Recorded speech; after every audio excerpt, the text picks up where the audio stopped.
accuses the military of a crackdown, says it will not back down, and has warned of a civil war.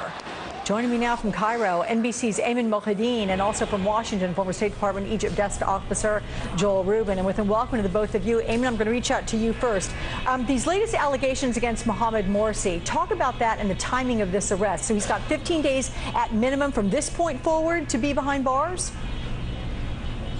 That's correct. It's really right now more of a legal proceeding that changes his status, because over the past several weeks we've known that he's been in the custody of the military. He's been moved around to different facilities within the country, but really his legal status has been very ambiguous. We don't know if he was going to be charged. We didn't know anything. We knew that investigations had been launched, but what we do now know today officially is that a Cairo prosecutor has ordered him to remain in the custody of the state pending an investigation that he conspired with a foreign organization, as you mentioned, Hamas, to carry out attacks here inside the country. And that means within the next 15 days, we can expect further legal proceedings, either a complete charge or him being released or him being extended or having that detention extended for another period. But it really is the beginning of legal proceedings against President Mohamed Morsi. But Ayman, before I move on to Joel, this was done prior to his taking over as president, right? And has anybody heard from him, or is it still incommunicado with Mohamed Morsi?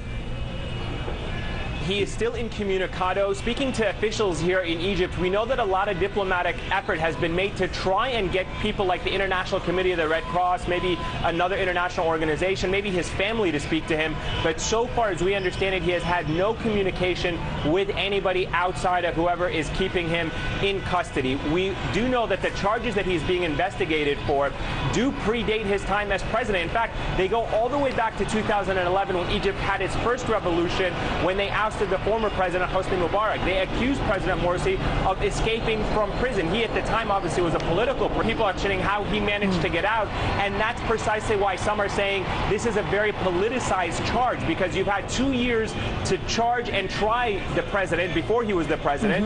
That never happened. Why are you bringing this case forward now? Okay. Joel, the U.S. perspective here. We provide $1.5 billion in military and economic aid to Egypt every single year, and most of that money goes to the military. The Obama administration says it's not going to make any sort of formal determination as to whether the military takeover last month constituted a coup, because they don't want to risk that aid. But how patient will the administration ultimately be with the Egyptian military?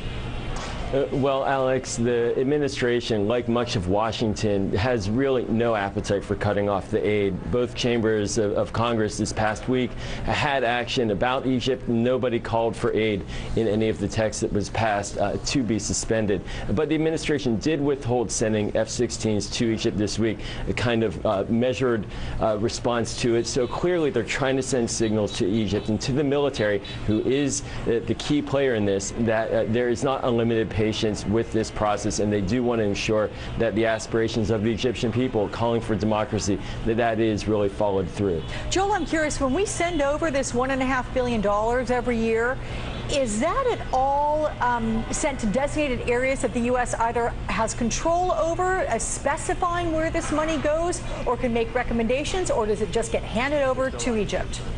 The $1.3 billion in military aid is provided through a program called the Foreign Military Financing Program, where we will provide grants to the Egyptian government, largely to purchase American-made military equipment, and in coordination with an office that we have in Cairo called the Office of Military Cooperation. That office coordinates with the Egyptian military on specific purchases, and it's very measured. They try to ensure that these meet the needs, the military requirements of the Egyptian military, but that they also don't pose a threat potentially to Israel and enhance their capabilities beyond where Israel is comfortable. It all is wrapped together in the peace treaty between Israel and Egypt from 1979. Right. So it is a very overseen process. And which also means it's also very complicated. Ayman, very quickly to you with the final word. I know you reported there was 1 death in Alexandria, Egypt, and about 80 or so injured already. How about where you are? Has it been peaceful thus far, though boisterous?